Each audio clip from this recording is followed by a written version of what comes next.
Ant-Man and the Wasp, more like Ant-Meh and the Whack. Now available in paperback, John Haynes at Death's Door. The man who rules the world takes on the Greek god of death in this action-packed John Haynes series adventure. Pick up your copy of John Haynes at Death's Door at Amazon.com and other online booksellers everywhere.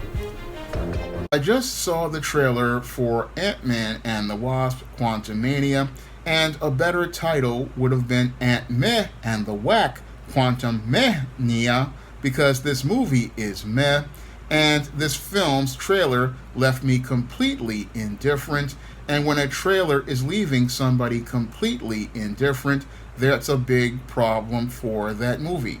Now, your Ant-Meh and the Whack: QuantumMehnia will be coming out right after Black Panther: Wakanda Forever, and this film further shows the downward spiral as related to Marvel Studios films. Now, your Ant-Meh and the Whack: QuantumMehnia is a film that just comes across as very bland and generic as related to its visuals, and its story is basically paint by the numbers. And I was very unimpressed with what I saw on screen in Ant-Man and the Wasp: QuantumMehnia. I didn't really get that excitement that I got when I first saw the trailer for Captain America: Civil War or some of the earlier Marvel Studios movies. I remember sitting in the library catching the trailer for Captain America: Civil War, and that trailer was so exciting. I was basically counting down the days until I got to go to the theater to go see that movie with a family member. But when I look at your Ant-Man and the Wasp: QuantumMehnia, I just look at this movie and it just makes me feel completely indifferent. And that's, again, not a feeling that you want viewers to have, because one of the critical questions a screenwriter has to answer before they put fingers to the keyboard is the question, why should we care? And your Ant-Man and the Wasp: QuantumMehnia doesn't really give a viewer much reason to care about anything as related to this movie. I mean, yes, some comic fans will get excited because Kang the Conqueror is supposed to be built up to be the villain of this movie after making appearances in many Disney Plus series, but I'm not really seeing a reason to go out here and spend $15 to go to the theater as related to this movie based on the very by-the-numbers, cut-and-paste visuals that have been presented on screen. Now, one of the big problems I'm seeing with a lot of these Marvel Studios movies is that they basically feel like something that comes off a assembly line, similar to Chevrolet Geos coming off the assembly line at the GM plant. And with your GM plant, every vehicle just is about the same as it drives down the line. And with these Marvel Studios movies, they're starting to feel like those same Geo Metros that came off the line in the 1990s, basically the same car with the same components installed in each one. And your Marvel Studios movies basically feel like the same movie with the same components placed inside of every movie. Yes, the actors and the characters are different, but the story models and the approaches to storytelling feel all the same, and that makes these movies feel very mechanical and formulaic, and the visuals in these movies, they don't feel fresh and special. No, they feel very bland and uninspired when you look at them.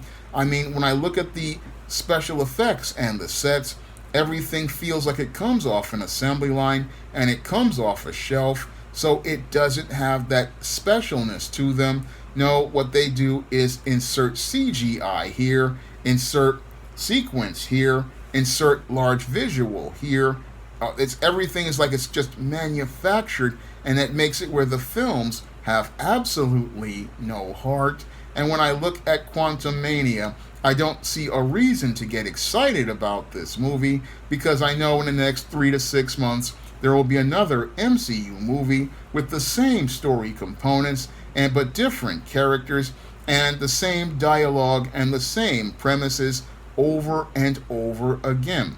I mean, what was considered to be special for viewers back in 2008 with Iron Man has become by the numbers in 2022 with Ant-Man and the Wasp QuantumMehnia, because this film is meh, and this film just again makes me feel completely indifferent. And I've been a lifelong comic fan since I was 4 years old, but I couldn't see a reason to get excited about this movie. Again, many are excited because Kang the Conqueror is going to be in this movie, but when I look at the decimated Avengers roster, I really don't see a reason to get excited at this point, because Kang the Conqueror is a very complex character, and even some of the best comic book writers don't know how to work with him. So when I look at the current Marvel Studios writers, I really feel like they're going to be completely overwhelmed by Kang the Conqueror, because if the best comic writers struggle with this character, then I don't really have much faith in today's Marvel Studios screenwriters, who have done a truly poor job over the last couple of years with the Marvel Cinematic Universe, which is nearing rock bottom with that horrible She-Hulk show.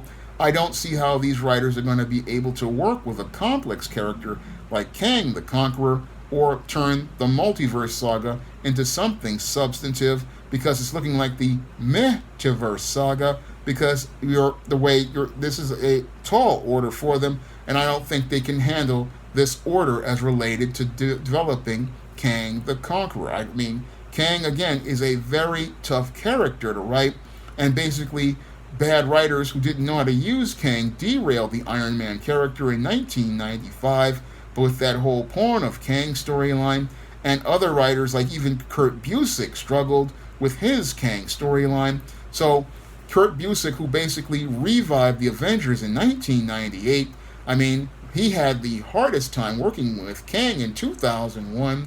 So Marvel Studios is in a very rough place, because you've got one of the toughest villains to write, and you've got them working with this uninspired movie, and this uninspired movie where we're supposed to be exploring this new world of the quantum realm and the quantum universe as they want to take us in.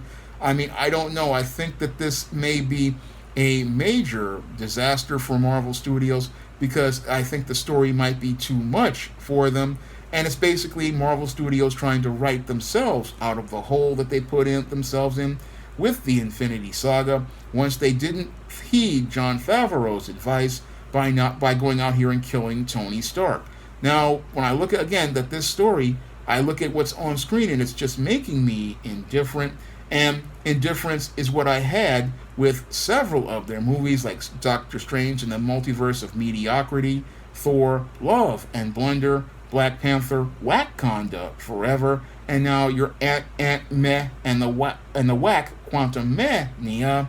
I'm just seeing a trend of just really mediocre films, and mediocre films that just don't really get my attention and don't give me a reason to go out here and want to run to the theater. When I looked at this trailer, I looked at the premise, I looked at the off-the-shelf special effects, and I looked at the bland, uninspired writing, and instead of me seeing a one-of-a-kind, unique film that would be an experience, I basically saw the big-budget equivalent of an episode of Hercules, The Legendary Journeys, something that if I missed it on Saturday night at 8 back in 1996, I knew I would be cool later on if I saw it at Sunday at noon on Channel 11, or if I caught it in a rerun maybe later in the year. And with today's streaming, I don't see a reason to go spend, again, $15 at the theater to see this movie.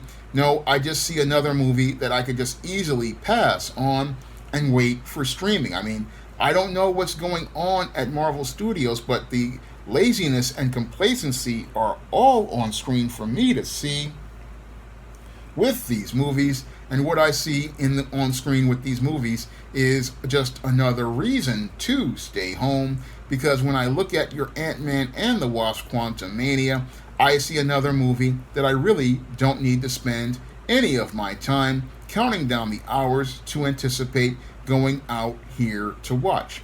Now, if you want to pick up my action-packed black fantasy fiction on the SJS Direct imprint, like the ISIS series, the E-Steam series, the John Haynes series, and the books of the Spinsterella trilogy, you can find those books on Amazon.com in paperback and Kindle format. You can also find those books on Smashwords, the iBook store, and Google Play. And if you want to see me make more videos like this, you can donate to my Patreon, my PayPal, and my Cash App by clicking the links in the description box. That's all I have to say for this video. You can comment, rate, and subscribe. Now available in paperback and Kindle Unlimited, E-Steam: The Sands of Time. It's action and adventure in ancient Egypt in this terrific teen time travel romance. Get your copy of E-Steam: The Sands of Time at your favorite online bookseller today.